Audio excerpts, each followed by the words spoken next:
Namaste. Years ago, I became deeply unsettled by a question: what determines whether life's experiences diminish us or deepen us? Why does a setback harden one person and bring wisdom in the other? Why does success create immense pride in one and bring humility in the other? For a very long time, I used to believe that answer lies somewhere in mindset, in values, or in belief system. But over time, I began to realize there was something deeper at work. Think about a moment in your lives when something you had wanted so deeply didn't work out. A door closed, a heartbreak, a job loss, or loss of a loved one. And in that very moment, subconsciously, you assigned a meaning to that event almost immediately. But eventually, and most often in hindsight, we tend to transcribe a very different meaning to that event. Maybe that event was not what I had thought it was. Maybe a rejection was redirection. Maybe a delay was preparation. Maybe a loss was protection. And this realization raised a question in me. If interpretations of life experiences determine how our life's alignment is, what else we might be misreading right now? Because perhaps the problem is we may be reading lives incorrectly. Or perhaps even deeper, we may be reading new experiences through old interpretations without even realizing it. New experiences through old meanings are pulled due to the old interpretations we keep, which distorts the reality as it might be. I call this distortion as interpretive gravity. And when interpretive gravity distorts what an experience may actually contain, it creates what I call the decode gap. And tonight, I want to share a framework with all of you for closing this gap. The 7 peaks framework.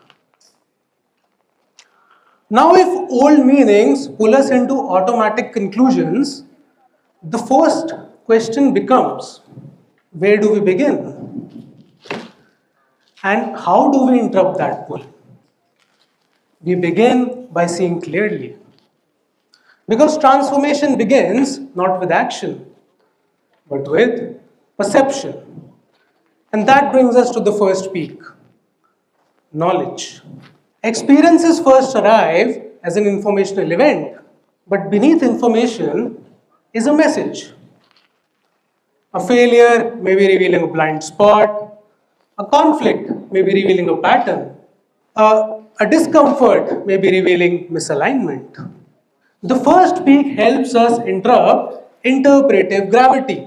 Before old interpretations pull us into reaction, knowledge asks us to see. Before reacting, see. Because transformation begins when perception becomes clear. But seeing clearly is only a beginning. Because we may be able to see clearly and refuse what it means. So the journey moves from perception to honesty. And that brings us to the second peak, truth. What truth is this asking me to confront? Because often suffering lies not in the event, but in the story we attach to that event. The lie that I'm inadequate, the lie that delay means defeat, the lie that uncertainty means danger. The second peak helps us question that the story that we are telling ourselves, is that even true? And that question changes the reality. But truth comes with its own challenge.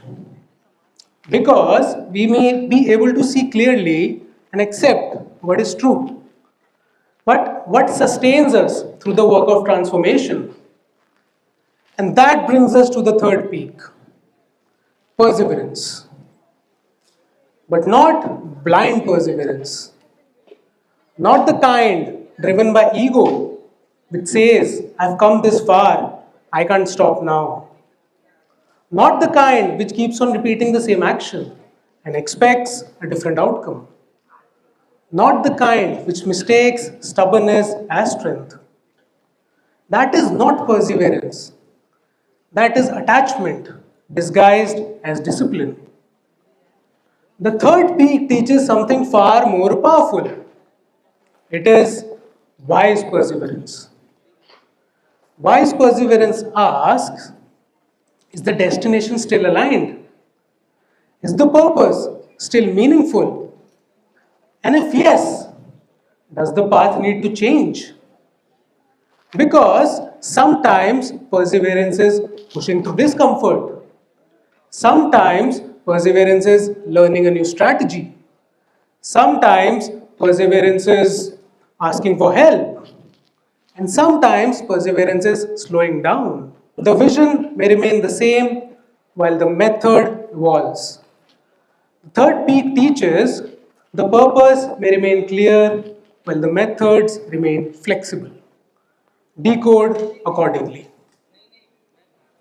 But perseverance has its own limits because often what stops us is not lack of efforts but what we are unwilling to face. And that brings us to the fourth peak, darkness. What fear is this asking me to face? Because often what we call fear is old interpretations pulling shadows into present moments. We call something dangerous because something old in us remembers pain. But the very same event may be asking for courage, not retreat. The fourth peak teaches what you fear to face controls you, and what you face consciously transforms you. And something remarkable happens when we face darkness. We begin to realize that transformation is rarely solitary. And that opens up the fifth peak, companionship. Who is this experience asking me to walk with? Because some peaks are climbed inwardly alone, but not without others. Some experiences come to teach us interdependence, to reveal how other person's strength can complete what we lack. We walk alone, but we peak together. And maybe some struggles persist because they were never meant to be carried alone. But even with others besides us, there comes a deeper challenge. Because often the source of suffering is not difficulty, it is attachment. Attachment to how life should unfold, attachment to timelines, attachment to specific outcomes, attachment to a version of success we have created in our minds. And that brings us to the sixth peak, surrender. And this peak asks, what outcome am I clinging on to so tightly that I'm unable to see what life may be offering us instead? Because we are often taught that strength means controlling outcomes, making things happen exactly the way we have planned, forcing life to match our scripts. But life rarely follows our scripts. Surrender does not mean giving up on life. It is giving up on the illusion that life must unfold exactly the way we have planned. It is releasing control, but without losing faith. And maybe the strongest statement that we can tell ourselves is, this is not the path that I had expected, but I trust there may be meaning here too. That is surrender. And then after knowledge, truth, perseverance, darkness, companionship, and surrender, something extraordinary begins to emerge. We begin to realize these were never six separate lessons, but they were parts of a larger way of reading life. And that brings us to the seventh peak, integration. And this peak asks, how do I hold seemingly opposite truths at the same time? Because much of human confusion is due to believing that life demands a single answer. Always push, never let go. Always rely on yourself. Always help others. But life is really that simple. Sometimes wisdom is perseverance. Sometimes wisdom is surrender. Sometimes growth asks you to walk alone. And sometimes growth asks you to lean on others. These are not contradictions, but they are responses.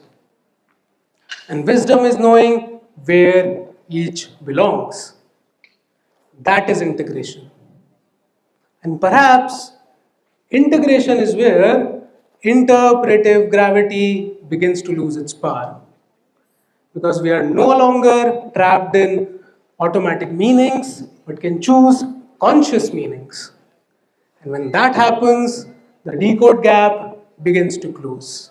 So, next time something difficult happens, you do not ask, why is this happening to me?